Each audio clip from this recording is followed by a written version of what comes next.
به راگو آکادمی خوش اومدید. توی این قسمت میخوایم راجع به گیاه آگلونما با هم صحبت کنیم. یکی از محبوب ترین و قدیمی ترین گیاهای تصفیه کننده هواست. ارتفاع این گیاه بین 20 تا 40 سانت و گونه های مختلفی داره. بریم و چند تا از اونا رو با هم ببینیم. آگلونما گلای سفید رنگی هم توی تابستون میده، میوه هم همینطور که میوه هاش قرمز رنگه. این گیاه در مقابل گرما مقاومه ولی جز گیاهای رطوبت دوست به حساب میاد. حالا وقتش رسیده که بریم و نگهداری تخصصی از این گیاه رو با هم یاد بگیریم.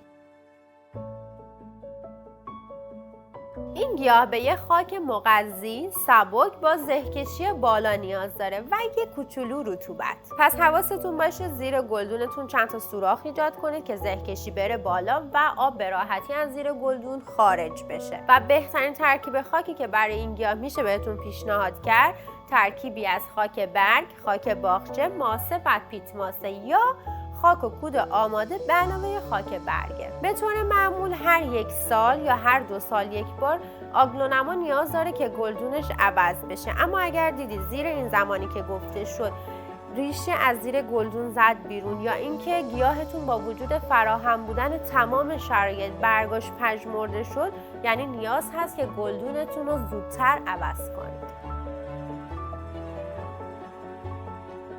یکی از مهمترین اصول برای نگهداری این گیاه آبیاریشه، چون این گیاه از خاک خیس و قرقابی خوشش نمیاد و باعث میشه برگاش از زیر شروع به زرد شدن بکنن و بعد از مدت گیاه از بین بره. پس بهترین زمان برای آبیاریش زمانیه که سطح خاک کاملا خشک شده باشه. یعنی اگر یک کوچولو احساس کردین خاک مرطوبه نباید گیاه رو آبیاری کنید.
آگلونما یک گیاه رطوبت دوسته، پس رطوبت به رشدش کمک میکنه. بهتره که توی تابستون هفته‌ای 2 بار گیاهتون رو غبار پاشی کنید یا اینکه میتونید با ساختن جزیره رطوبت گیاهتون رو تامین کنید. اگر گیاه رطوبتش کم باشه شروع به پژمرده شدن میکنه و از وسط زرد میشه.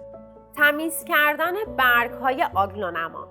اگر روی برگای گیاهتون لکه یا غبار نشسته بود میتونید با آب ولرم و حالا یه دستمال نم روی برگا رو تمیز کنید. اگر لکه ها از بین نرفتن میتونید از یه کمی شیر به همراه آب استفاده کنید و اینم بگم که محلول شیر و آب باعث میشه برگ‌ها تمیزتر و براق‌تر بشن.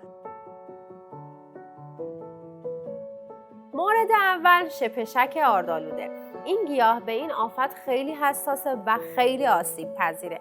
پس اگه نشونه‌هاش رو روی گیاهتون دیدید، اول این گیاه رو از بقیه جدا کنید، حتما گیاهتون رو قرنطینه کنید و بعدش با سم مالاتیون اون رو رفع کنید. مورد بعدی کرم خاکیه. کرم خاکی ریشه رو از بین میبره. پس اگه خاک گیاهتون کرم گذاشت، حتما خاک رو عوض کنید، سمپاشی کنید و بعد قارچ‌کشی هم بکنید. مورد بعدی پشه‌های سیاه هستن که یه موجودات ریزی هستن که موقع آبیاری از گیاه خارج میشن. برای از بین خوردنشون هم 2 گرم سم دیازینون رو با 1 لیتر آب حل کنید و گیاهتون رو با این محلول آبیاری کنید. اگه مشکل حل نشد دوباره این کار رو تکرار کنید و حواستون باشه حتما گلدون و گیاهایی که اطراف این گیاه بودن رو چک کنید و اگر آثار این پشه ها رو دیدید با این محلول اونا رو هم اسپری کنید. مورد بعدی لکه های قهوه‌ای روی برگ هاست که 2 تا عامل داره، یا به خاطر آلودگی محیط یا بیماری قارچی. آلودگی محیط میتونه از گاز آشپزخونه باشه، پس پیشنهاد میکنیم جای گلدونتون رو عوض کنید و برگ های آلوده رو از گیاه جدا کنید. اگه علتش بیماری قارچی باشه که 2-3 گرم از سم مالاتیون رو با 1 لیتر آب حل میکنید و روی برگ و ساق اسپری و با بقیه محلول گیاهتون رو آبیاری میکنید. مورد بعدی خشک شدن برگ های گیاه. خشک شدنشون و به همراه اون زرد شدن گیاه